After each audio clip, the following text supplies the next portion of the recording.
So Keyshawn and I were just talking offline, and I was saying, like, I appreciate you being honest about this thing, because I know there are like equations people have to do when they talk about this. Ideally, everybody would just keep it a bean, but no.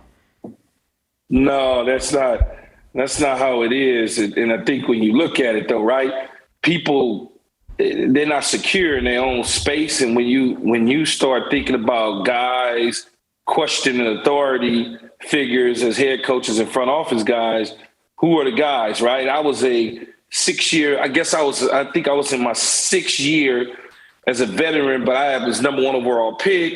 You know, I got traded. I had just signed about a $65 million deal with like $17 million up front. And this was like way longer. I'm talking like in 2000. Yeah. So that money was like different, right? That money was like the money that they get now. So I was secure in my position. Nobody could tell me anything. You couldn't look at me in my face and just lie to me, right, Long? Yes. You had to be honest with me. And because I'm going to be here a while. I made more money than you. I might be here after you, dude. So exactly. I make more money than you. So it's up to you. And so in the end, when you challenge authority, a lot of people inside that locker room and a lot of people inside the building, they saw me as a guy who spoke the truth, who had swag, who challenged authority, but I was secure in my own skin. I wasn't worried about being released. I wasn't worried about being traded, because I could play football, something he couldn't do. Yeah. I could play. Yeah. And so I'm going to always have a landing spot. And then I wound up getting traded to the Dallas Cowboys. But I told people, you know, I would say that I forecasted this particular shadow years ago about Coach Gruden just not being a straight up individual, just kind of being like fraudulent, not being real. And when y'all both been in locker rooms, both in college and in the pros. So you know when people are BSing you, you know when they bullshitting you, no question about it. And so I can see through it a mile away. Yeah, and we did just say, like, Nate and I were talking about this whole thing coming into this part of the show, and I hope people don't look back at certain players over the weekend because of what we just said and say, hey, man, where was player X on this, or where was player Y? Because I don't think a lot of people understand that sometimes, like, players have livelihoods, man, and it's like, hey, this guy, I got to go to work for this guy on Sunday. Like, maybe I'm the 43rd guy on the roster. Maybe I'm not Keyshawn Johnson. Yeah, he hit the nail on the head. And like for you guys were first round picks. You was first overall, second overall. It's something I was an undrafted free agent. It's just like I can't expect that guy to. When I'm in the locker room, like what does my opinion have to do with anything? Like I'm trying to stay. I'm trying to stay on this rock. I'm hoping that my key card works tomorrow. Yeah, you know what he said? We were talking about Urban Meyer last week. I was like, Nate, what would you do in a situation like this? He was like, fuck, I might go pray with him.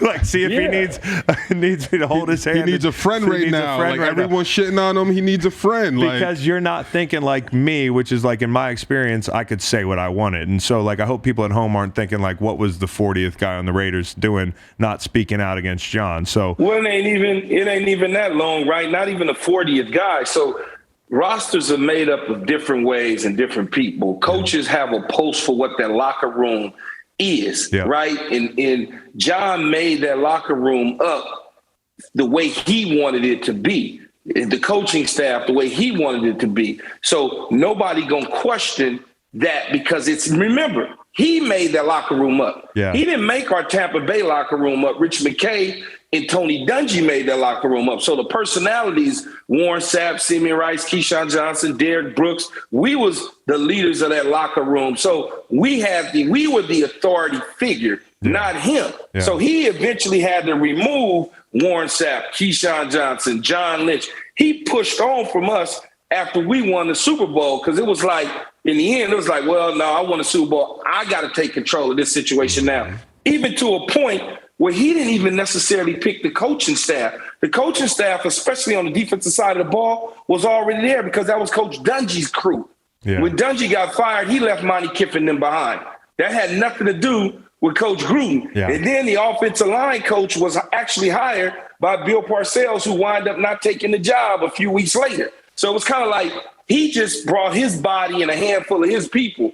But even from a coaching standpoint, as y'all both know, the coaches know everything that go on in the coaches' room, all the BS they be talking about behind our back. And assistant coaches is typically our friends, and they have to feed their families like 53 men on the roster. Yep. So they not going to say nothing to the coach, but they'll come and hit us off on the side like, this dude a snake, man. Yeah. This is what he said about you. And that's how I was able to, I guess, get a lot of the information, plus with my own knowledge and putting them together. I'm like, oh, this dude here, man, he ain't for the long haul, not for me. Yeah, and so that like leads me to that, because initially I'm thinking to myself, all right, well, the prospects of this team, I think there can be a rallying around situation. I guarantee you this team feels better today than it did on Saturday. That was man. Let me tell you, Rich Versace is the special teams coach who's taken over as the head coach. Rich was my special teams coach in Tampa. I rock with him 100%. Yep. He ain't having it. I call him like the Italian stallion. He ain't having it at all. and they gonna mess with him. Yeah. Because as you both know, the special teams coach is like the strength and conditioning coach. Right. Yeah. He deals with everybody. Right. Yep. Yeah, that's some of the best coaches in football. That's why when Joe got a job and they were kind of like, oh, he's just a special teams coach, I was like, well, he may not be a good coach or may be a good coach, but don't put him down because he's a special teams coach. Those are the guys have to deal with every corner of the locker room. Great leaders. And then they got Marinelli. They got Gus Bradley, like experienced guys. Like they'll be able to. Yeah, absolutely. And fuck. Absolutely. I mean, him and Derek Carr have not got along. Like that's not any secret. And that's the thing, Derek Carr, right? So when you go and you know how this works, man. They gonna go to the locker room. They gonna go get the dude like Jacobs. Jacobs still on his first deal. He trying to figure out how to get to the second deal. Yeah. He ain't gonna say how he really feel. Derek Carr trying to survive without being shipped out mid-season or benched for some weird reason. And he just not that type of person that's gonna go at the coaches. So they go get him. Hey, what do you think about Jon Gruden? And D. Carr like, oh, yeah, well, I've never heard you say it. Of course not. Yeah. He ain't going to say that in front of y'all. Yeah. He going to be straight a different dude with you on the field. But in that private setting, oh, man, he's so different. I bet you if they would have asked Greg Olsen, the quarterback coach, what he thought about what John says in the meetings, it would have came out different. Yeah, probably. Yeah, no question. And then Nate brought up a great point. We were talking about, like I asked him, like as a black player, how do you feel coming out of this and people microphones in your face and all this shit. And one of the most interesting things you said was what about like the last 10 years?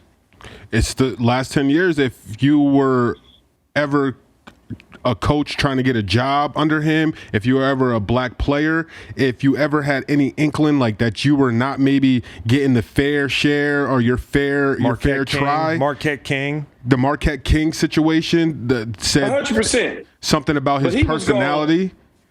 But the thing is, though, Nate, see, he was going to exit the way he was going to exit with players anyway. The punter, he didn't rock with the punter. Yeah. The punter had too much swag for him. Yeah. And the punter was still good enough to punt in the National Football League. But what you did is you tried to basically ruin his career. Character. Yep. Yeah, but you know what, Nate? That's what he tried to do to me. But the problem is you got to remember, I was already a made man in the league when he tried to assassinate my character. He couldn't do that. When he looked to trade me, you know how many teams lined up? I picked Dallas because of Parcells.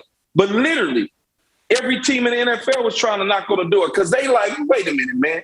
Bill Parcells loves this dude. Yeah. Bill Belichick loves this dude. Yeah, Tony Dungy loves this dude. Yep. That don't sound right. Yeah. What the hell's going on? Doesn't add up. Yeah. Yep. Doesn't add up at all. And that's what happens. Because again, when you speak to the locker room, Long, you got to think about it. Yeah. You got to say, okay, all them players has been his players over the last 4 years. Khalil Mack gone.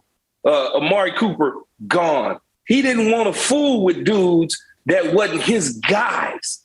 He wanted to have control over the whole situation. Yeah, if you got too many alphas who are made in the room, you as a coach, you only you might think, oh, I only want so many dudes that can fucking speak their mind and kind of have the clout. Like, you know what I mean? Man, we won the Super Bowl. And a year later, the team was dismantled. With Pro Bowl play, when the Pro Bowl meant something. You said Pro Bowl and people stood up. Yeah, thank Pro you. Bowlers, think about it. dismantled the team after a year of winning the Super Bowl. The damn general manager, Rich McKay, my boy, my Trojan, left in the middle of the year to go take a job at the Atlanta Falcons because he didn't want to be around the dude. Yeah. And that's what's scary. That's crazy. And scary. And that's what's scary when people in position of power, when they feel like this behind closed doors. And well, think about the balls to just type that out, send it, and send it. Like it's unbelievable. You think you're bulletproof? Well, that's because you in the room and you dealing with your country club buddies, and your country club buddies you've been dealing with for so long, y'all comfortable now. Yep. And you never had the foresight to see however many years it's been to where we are today that it would ever come back to full surface because you wasn't even thinking like that. Yeah. Because they don't think there's anything, they don't feel like they're doing anything wrong or saying anything wrong. No, that's just the culture. That's normal. That's just the culture. Yeah. Hey, by the way, Jon Gruden was just removed from the Buccaneers Ring of Honor. I was going to tell you that, but I didn't. How do you feel? Do you feel good about that? Yeah. No, man. You know what, man? Here's what I'm gonna say about me and Jon's relationship. The fact that when him and I got into it, that was the first year. That was the year we won the Super Bowl. Yeah. Everybody think it was the year that I left the team. Our most heated moment was the year we won the Super Bowl. His first year. That's when we really got into it on the sidelines. My second year, I went in August, as soon as I got on training camp, and I put my house up for sale. And it went crazy bonkers on the people. They was like, Keyshawn put his house up for sale. And I was like, yeah, in August. And I was like, and I told him, I met with him and Rich. And I told him, I said, man, no matter what amount of money y'all give me on an extension, offer me, no matter what the case is, I'm going to give y'all 16 games of hell. Hopefully we get back to the Super Bowl. I'm going to do everything I'm doing, and I'm out. Yeah. My house will be sold. I'll rent back from them. I'm done. But I'm going to work with you. And that's how I was. Once I stepped between the lines, I worked with you. When I left the field, I didn't talk to him. I didn't deal with it. That was my relationship. So when I see him going through what he's going through, I don't wish bad on nobody. He helped me win a Super Bowl. But in the end, you're going to get what you're supposed to get, which is you did that. They're not going to keep you up in the Ring of Honor in this day and age. Yep. How they going to honor you and you're despairing toward people, women, you talking about the LGBT community, you disrespectful to the commissioner, the vice president of the United States of America. You have no integrity about us human beings that are like running into each other in trains and car wrecks, and you talking about safety and the health and well-being of players like it's just a joke. Mm-hmm. Like, come on, man. You talking negative about the commissioner of the NFL, and on top of that, you're disrespectful. As I tell him, I said to him on my show and on many shows that I've been on, I'm black and I got black features. I got sexy big lips and it ain't no injections. So I ain't trying to be something that I'm not. Yeah. You know what I'm saying? So you can make jokes about the lips all day long because y'all, and I mean y'all go out there and put injections in y'all lips to try to get them to be like mine. At the end of the day, it was a trash joke anyway. So it's just like it's just no. It wasn't even a joke. It was like there was hate in that. There was malice. He wanted it to be a joke. He attacked everybody. You too young probably know who Archie Bunker is, but go and look up Archie Bunker, Nate, and check it out. It was a sitcom on television back in the 70s. It might have been in the 60s as well, but I used to watch it as a kid, and I didn't really know, I'm young, so I don't know what the hell that is. But then I learned as I got older, man, he hated everybody. Yeah. He didn't like nobody. Yeah. Crazy, like white dude was crazy. But it was a sitcom on television.